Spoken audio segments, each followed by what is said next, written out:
Bueno, en primer lugar, agradecer al Instituto Iberoamericano de Derecho Procesal, al Instituto Colombo Panameño de Derecho Procesal por esta invitación. Agradecer también, en la persona del profesor Zamorano, a todos los organizadores de aquí de Panamá. A mí me toca encarar un tema bastante amplio, bastante más amplio que el del profesor Junot, que es cuál es la situación del proceso por audiencias en Iberoamérica. Voy a tratar de referirme a aquellos aspectos que de algún modo sintetizan cuáles han sido las grandes líneas de evolución en los últimos años, sin hacer demasiadas menciones a las realidades de cada uno de los países que están expuestas en el libro de ponencias donde se analiza país por país la situación.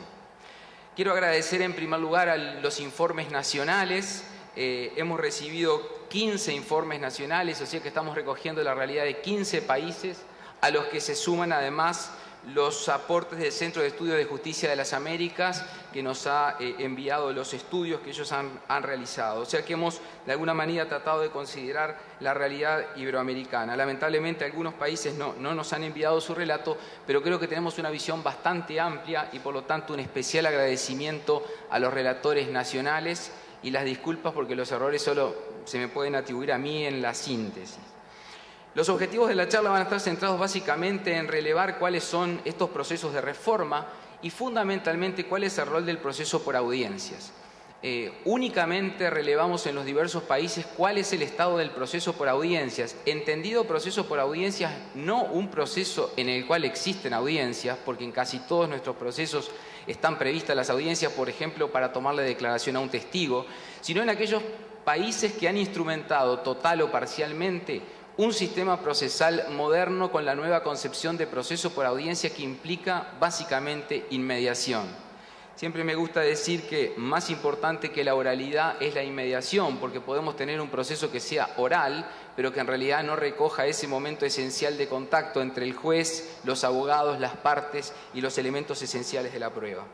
¿Cuáles son los principales problemas y limitantes para el desarrollo y la implementación? Y destacar algunas innovaciones y lecciones aprendidas. Quizás nunca como en este momento Iberoamérica ha colocado en la agenda pública la reforma a la justicia civil. Ya con un primer problema de partida o terminológico que lo destacaba el profesor Binder hace un tiempo, que la reforma a la justicia civil tiene un problema terminológico, es que parece que es una justicia de segunda clase porque le llamamos reforma a la justicia no penal, porque no hemos encontrado una denominación lo suficientemente amplia para comprender todas las materias. Pero aquí cuando hablamos de reforma a la justicia civil estamos hablando de todas las materias no penales, civil, comercial, laboral, familia. Y realmente me llevé una sorpresa al estudiar los relatos nacionales por los avances significativos que en los últimos 25 años se han dado en Iberoamérica, tanto en materia de nuevos procesos, tanto en materia de justicia especializada como en materia de gestión. Sin embargo, hay que destacar que algunos países no han tenido prácticamente avance en este tema y que se está notando que básicamente los problemas no pasan tanto por el diseño de la ley procesal, sino que los principales problemas o el fracaso de muchas reformas se juega al momento de la implementación y de la gestión.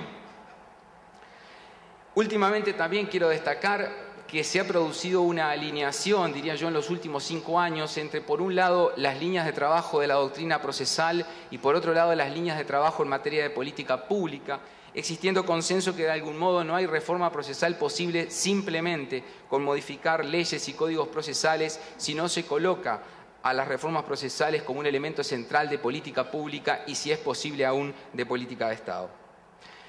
Acaba de salir publicado hace pocos días el estudio de The World Justice Project del 2014, que estudia la situación de la justicia civil en 99 países.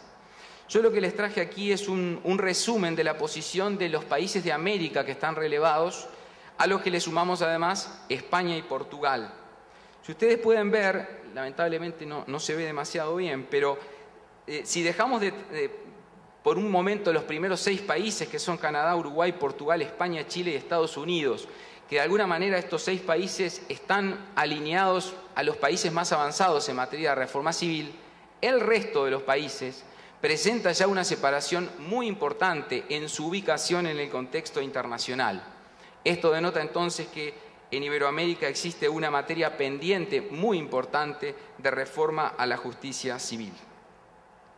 ¿Cuál es el estado entonces hoy de la incorporación del proceso por audiencias en Iberoamérica? Insisto, proceso por audiencias entendido en esta concepción de un proceso con inmediación real y efectiva. Bueno, dividí a los países en dos grandes grupos, los países que tienen una incorporación parcial o excepcional del proceso por audiencias y los países que tienen una incorporación general o más integral. Y destaco la situación de Bolivia y Colombia porque son países que están dando un gran paso con la implementación de sus nuevos códigos procesales y por lo tanto podemos decir que Colombia y Bolivia van a quedar alineados en el grupo de países que tienen una incorporación general o más integral. Quizás los dos países que hoy presenten menor grado de avance en materia de reformas de proceso por audiencia sean el caso de Paraguay y el caso de Cuba, donde han tenido menores avances, si bien hay algunos ejemplos puntuales o específicos. También es de destacar que hay importantes proyectos de reforma a la justicia civil, no los voy a analizar, pero simplemente es importante ver que se está trabajando mucho a nivel de Iberoamérica en varios países, con leyes parciales, con leyes generales, con proyectos puntuales. Joan Picoy mencionaba el caso de Chile, que es un caso emblemático de evolución. En Costa Rica también hay ejemplos importantes, en República Dominicana. O sea que hay una enorme labor a nivel de los diversos países en este trabajo. Y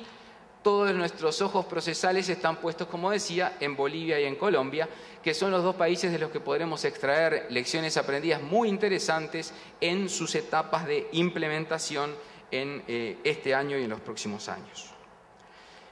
El profesor Landoni, en la apertura del seminario, hacía referencia a la labor del Instituto Iberoamericano de Derecho Procesal y una de las cuestiones que más me llamó la atención en el relevamiento de la situación de los diversos países fue que, salvo un país, en todos los demás se mencionó que había sido importante la influencia del Código Modelo para Iberoamérica en las reformas procesales, tanto por tomar algunas ideas o conceptos generales como por tomarse varios aspectos. También se mencionan como importantes en los informes nacionales la Ley de Enjuiciamiento Civil española como modelo muy importante que ha sido considerado y en algunos casos el Código Uruguayo que, como sabemos, toma las líneas directrices del Código Modelo. También en algunos otros países hay otro tipo de influencias, el caso del modelo francés en República Dominicana. Una de las cuestiones que también se puede extraer como conclusión clara es que parece existir un consenso, tanto en la doctrina como luego cuando se operativiza el proceso por audiencias, de que la estructura de este proceso, sea en el modelo de la Ley de Enjuiciamiento Civil española, sea en el modelo del Código para Iberoamérica, en que el esquema procesal es muy básico y esencial y no hay demasiadas cuestiones para cambiar o para modificar en sus aspectos generales, sí cuando se lo llevamos a aspectos concretos. En materia de actos de proposición, parece haber un claro enfoque de que la escritura sigue siendo un valor importante para los actos de proposición y para los actos impugnativos en lo que tiene que ver con los recursos contra las sentencias definitivas o autos interlocutorios con fuerza definitiva. Más allá de que en algunos países está prevista la existencia de contestaciones orales de la demanda, en muy pocos casos, o incluso en algún caso excepcional el planteo de la demanda en forma oral. Pero parece existir entonces una gran conclusión de que la escritura sigue siendo muy útil en materia de actos de proposición.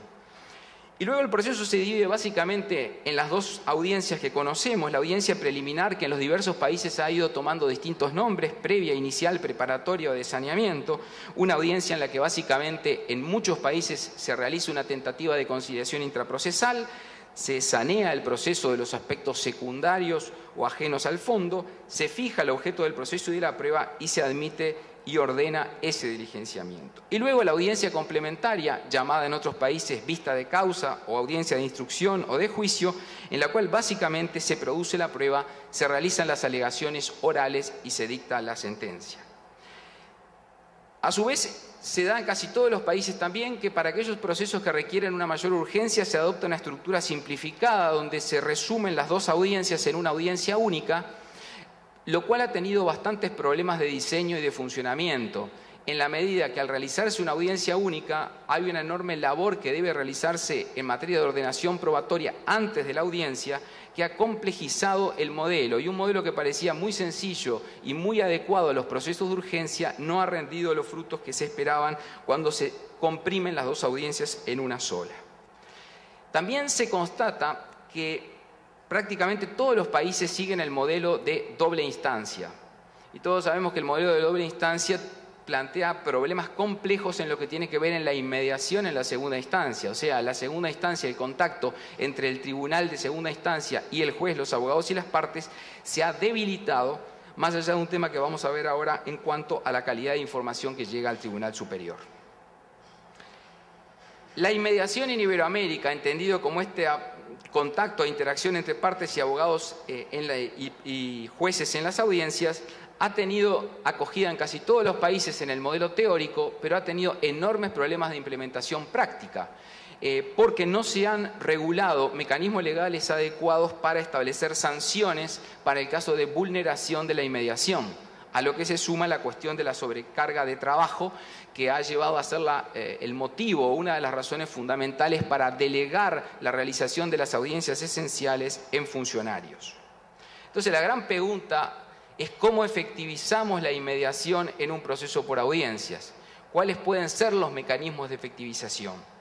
Y acá tenemos que distinguir, por un lado, el juez, por otro lado, el actor, el demandado y finalmente el abogado. En lo que tiene que ver con el juez, la mayoría de los ordenamientos han optado el modelo de la nulidad de la audiencia sin la presencia del juez, pero este no es un modelo uniforme. Hay algunos países que simplemente establecen que se prohíbe la delegación, pero no prevén una conclusión expresa, o en otros países, creo el peor de los modelos, se dispone, si el juez no está, se suspende la audiencia, lo cual se transformó en la excusa perfecta para la frustración de las mismas. En cuanto a la comparecencia del actor y del demandado, son muy pocos los países en los cuales se establece que de regla las partes deben comparecer al proceso, facilitándose la comparecencia por apoderado, o sea, la comparecencia personal de las personas físicas o naturales, que está previsto como paradigma en el Código Modelo, no se regula en muchos países, siendo que en muchos de ellos se puede comparecer sin justificación alguna a través del apoderado representante. En cuanto a las sanciones por incomparecencia de actor o demandado, también hay distintos modelos en los diversos países que van desde el modelo más rígido de desistimiento de la pretensión o pérdida del derecho a modelos más débiles que regulan multas, del mismo modo en la esfera del demandado. He de destacar también que, contra lo que uno podía presuponer, sobre todo en relación a algunos países, son bastante excepcionales los casos de asistencia letrada eventual, sino que la asistencia letrada es obligatoria en casi todos los países, salvo casos muy excepcionales. La cuestión esencial o el gran dilema que se plantea en cuanto a la inmediación es cómo hacer para que el proceso deje de ser una cuestión simplemente de abogados para transformarse en una cuestión que involucre a las partes. Por eso una de las grandes preguntas cuando se está diseñando una reforma es hasta qué grado y en qué circunstancias vamos a prever la comparecencia personal de las personas físicas o naturales. En cuanto al rol del juez, ustedes saben que nuestro Instituto Iberoamericano tiene un enorme debate sobre cuál debe ser el rol del juez en el proceso. Yo no me voy a referir a ese debate, sino que me voy a referir simplemente a las conclusiones que se extraen de esta fotografía que son los relatos nacionales y lo que se plantea. Y parece claro que el rol de director del proceso del juez es la tendencia predominante en casi todos los países y en casi todos los códigos, buscando un equilibrio, por supuesto, entre los poderes y deberes del juez y los derechos de las partes. Se le asigna al juez un rol clave en la conducción de las audiencias. Nosotros preguntábamos si en los países se dan casos de abusos de autoridad por parte del juez y realmente los casos reportados en materia de ejercicio abusivo de poderes y deberes por el tribunal son muy escasos en los relatos nacionales. Por lo tanto, podemos decir que, al menos de estos análisis, no surgiría que el rol de director del proceso le haya asignado al juez una función que de alguna manera afecte el debido proceso de las partes. Por supuesto que es muy importante también tener en cuenta que hasta las viejas leyes anteriores a la Ley de Enjuiciamiento Civil Española del 2000 prevían enormes cantidades de facultades y poderes y deberes a los tribunales, y la práctica demuestra que son mucho más fuertes los poderes y deberes regulados en la ley que los que se ejercen luego en la práctica de las audiencias. Vamos al abogado. ¿Qué ocurre con el abogado en el proceso por audiencias en Iberoamérica? Bueno, como decía, hay una tendencia clara a la asistencia letrada y está claro que en los códigos el abogado tiene un rol clave y esencial en varios aspectos: conciliación, saneamiento, contralor de la prueba. Sin embargo, el gran problema respecto del abogado es que los abogados seguimos actuando en audiencia del mismo modo que actuábamos en el proceso escrito. Por ende, lo que ocurre es que la manera de operar o de actuar sigue siendo la misma, y acá se plantea un gran desafío en materia de capacitación, tanto para las universidades como para las escuelas judiciales, donde se vuelve imprescindible el desarrollo de técnicas y destrezas en audiencia. En cuanto a la forma de trabajo, el abogado en aquellos países en que se implementa el proceso por audiencias debe necesariamente cambiar su forma de trabajo hacia un sistema de trabajo en equipo. Y es de destacar que en muchos países el rol del abogado también, no solo como asistente letrado, sino como representante de la parte, es muy fuerte y muy relevante. En cuanto al régimen impugnativo en audiencia, que era el otro punto que queríamos relevar, surge claro que todos aquellos países que regulan el proceso por audiencias en su nueva modalidad o en su modalidad más moderna prevén medios impugnativos en audiencia, la mayor parte de ellos que se interponen y se resuelven en audiencia, y cuando son resoluciones más importantes como sentencias interlocutorias o autos interlocutorios, se suele regular el instituto de la apelación diferida, que está planteando o está visto como un gran avance en la mayor parte de los países, pero que también plantea algunas luces y algunas sombras, sobre todo en aquellos países que tienen un alto porcentaje de revocatoria en segunda instancia. Esto es, si los tribunales tienen un alto porcentaje de revocatoria, el hecho de que la apelación sea diferida al momento de la sentencia definitiva nos puede imponer retrotraer el proceso, muchas veces con dificultades para volver atrás. Si tuviéramos que destacar cuál es hoy el principal problema de la implementación del proceso por audiencias una vez que tenemos los recursos, la relación número de jueces, casos relativamente adecuada, es sin duda el registro de las audiencias. Hay sin duda una necesidad de un adecuado sistema de registro, y esto surge en virtud de que todos los países o casi todos han adoptado el modelo de doble instancia, proceso por audiencias en doble instancia. Entonces la gran pregunta es ¿qué nivel de calidad de información le llega al Tribunal de Apelaciones o a la Corte de Apelaciones cuando en primera instancia se dan todas las reglas de la inmediación, pero luego que en definitiva termina resolviendo el caso es el Tribunal o la Corte de segunda instancia? Y aquí es donde se plantea el segundo problema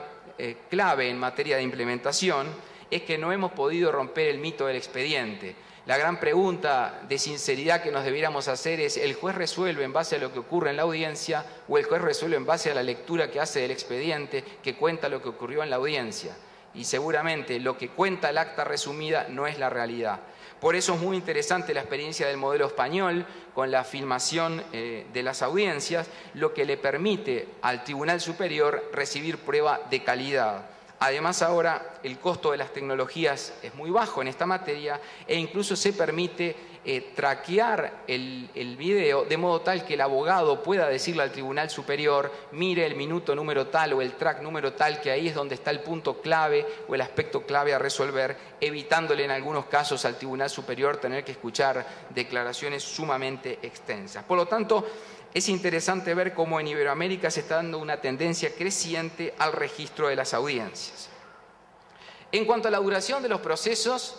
esto es de lo que nadie quiere hablar, ¿no? ¿Cuánto duran los procesos? Es muy curioso, pero en la primera instancia los reportes hablan, en aquellos países que tienen procesos por audiencias, de entre 6 y 30 meses. Fíjense ustedes qué amplio las cifras, y en segunda instancia es entre 6 y 18 meses. La pregunta es entonces, ¿cuál es el objetivo alcanzable en materia de duración?